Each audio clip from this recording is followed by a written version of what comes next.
Hi there, how's it going? Are you good? Great! So this video I actually filmed yesterday and the audio on it turned out to be crap. Like, not even crap, like super crap. Couldn't use it. Right here we have the levels for this recording right now, which looks pretty much normal.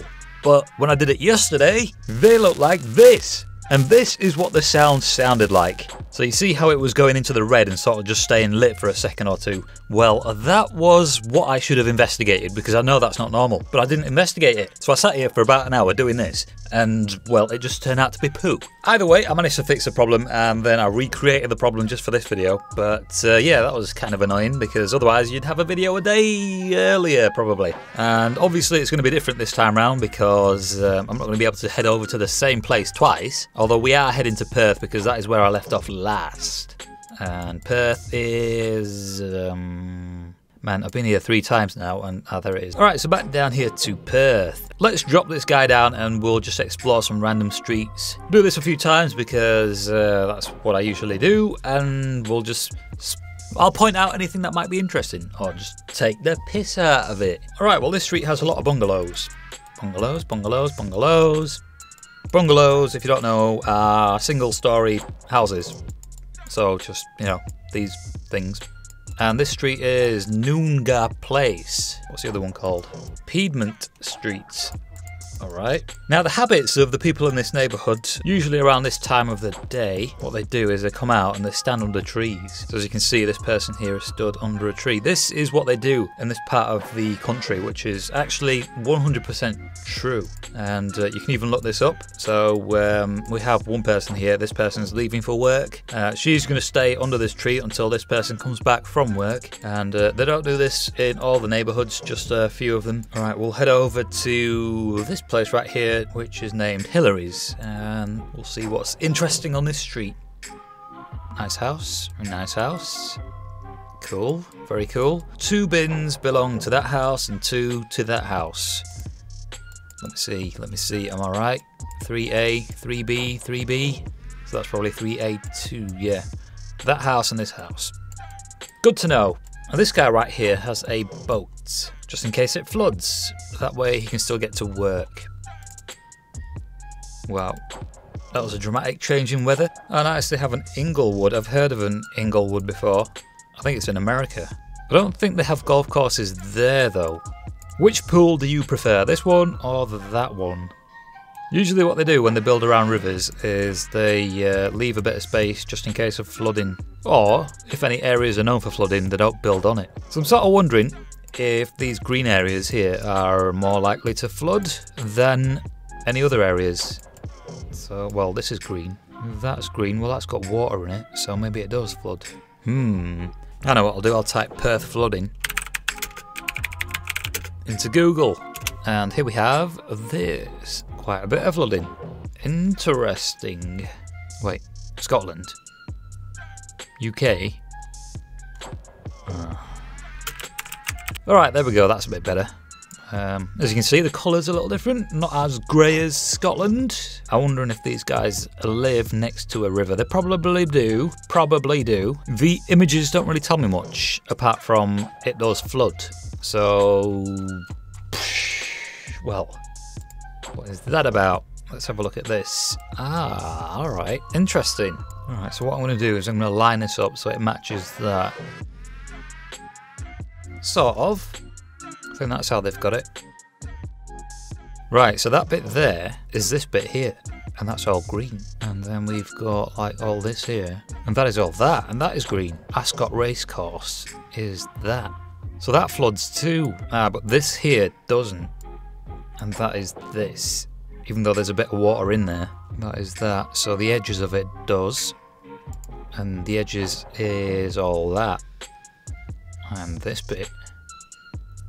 Luckily though, there's no houses on this, or in the green areas, but there are a lot of houses towards the edges. So this is the sort of stuff I'd look for if I was to move to this area, or any area around a large body of water, which is something people should do. Right, so this entire area here floods. Wow, look how close it is to the water, that is craziness. Let's go to that road, can we do that? Can we do that? Nope, So I'm wondering when this entire area last flooded was. Lake Vasto. Are they calling this a lake? Alright, well, I guess that's a lake then. Right, well anyway, that's enough of the floods. Let's start checking out the area then. We'll take it in sections. So I'm going to have this river right here in the centre of the screen, and we're going to take it in turns. So go from here to there, to here, to there, etc. And we'll see which area I like the best. Alright, we'll start off at this one, Caramar. Caramar. And there's a golf course. It's not bad, just judging by the house. Ziz. But you can't really tell unless you go there, really. Which is why we're here. So I should be able to tell. So what I tend to do is judge an area by the houses and the cars in the driveways of the houses or on the grass. And these people right here have clothes there and some on the floor. And another car on the grass, even though there's a driveway right here. Now if you've got a few cars, I can understand parking on the grass. These guys clearly like their pickups or utes.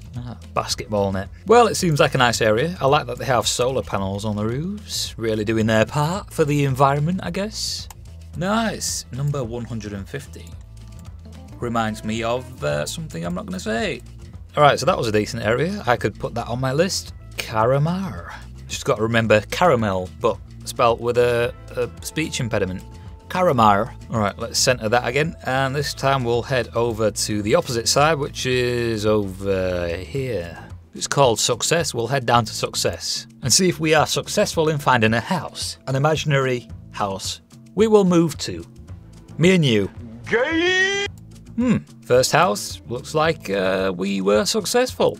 And I guess the sun really helps too. Wow. I wonder how the structure of this holds up to strong winds. Either way, nice house. Very nice house. And it looks as though they park on the grass here too. Tyre marks. Parking on the grass seems like a very Australian thing, to be honest. Australia is the first place I've come to where I've seen pretty much everybody doing that. Yeah, the weather really helps to make things stand out a little nicer. Perth, up in Scotland, seemed like a very grey place in the pictures, but they could probably do with a bit of saturation. So if you're in Australia, send a bit of saturation to Perth. Looking outside where I am right now, it seems alright. Blue skies.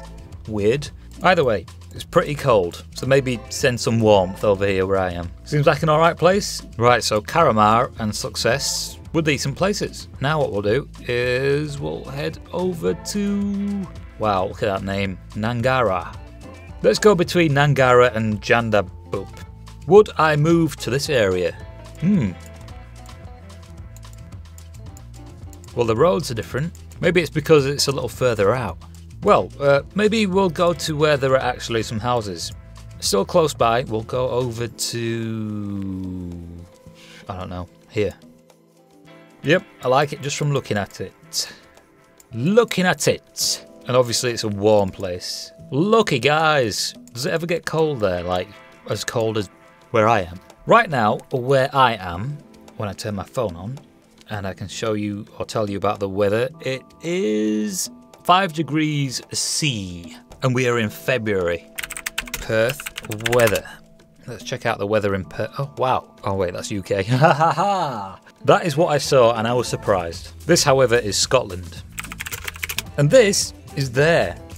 So right now it's 10 o'clock at night and it's 28 C. So yeah, what is the coldest month in Perth? Wow, 12, 13. Is that it? I am envious. I feel like I want to move. I feel like I want to move. I want to move house. What is that? What is that? Air conditioning unit? That's what I'm assuming. Zoom back out. I would move there too. So that's 3 places out of 3 I would move to. Let's center this again. And again, this time we'll head over to Southern River. That sounds like a nice place. Oh wait, we're close to a river. Ah, sod it. I'm not actually going to move there, am I? And is all of Australia nice? What is going on? Why is Australia this nice? Is it just the pictures? Somebody DM me on Instagram some bad images of Australia, because this is really doing my nuts in. I don't understand what is going on. How can it be this nice? Why do I feel like I want to move here now? Like, I seriously like... Oh wait, snakes? Spiders? do you guys get giant spiders in your houses? Because that really makes me want to move there. How about venomous snakes? Do they crawl out of your... Wait a minute, I had one of these. See that Subaru Impreza? It looked a little like that. Mine was a JDM. Wow, it looked quite similar to that. Mine was a JDM, only the wheels were different. Exhaust was pretty much just like that. Oh my god, he's got one of these on there. That's it. Alright, so that's 4 out of 4 places that I would consider buying a house at. And Pancake's woken up. Go back to sleep. Right, let's try this again. We're going to the 5th place now. And so far, I like. This time, we're going to go over to Bull Creek.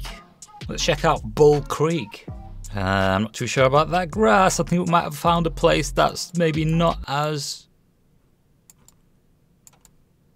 Well, actually, I don't know anymore. I like Australia. I like Australia. That will be my house there. See that one? Or that. I'd have to decide. And again, because, I mean, it's all pretty much nice, I'm just getting the urge to move. Let's head over to this place here. Como over. And... Hum. Ooh, not sure about that. It's weird that, because see that is a fridge, a refrigerator. And people in this country do the same thing. And people in this country also drive past and collect this stuff. So if you have a microwave or something that's just stopped working, you leave it out in front of your house, and then somebody drives by with a pickup and takes it. So I guess there's a lot of similarities between England and Australia. Ah, you know what? You guys actually drive on the left as well. I've only just realised. Alright, well that was good. Now what we'll do is we'll head right towards the city, and this time I'll spot things and just take the piss out of them, because that is what I like to do.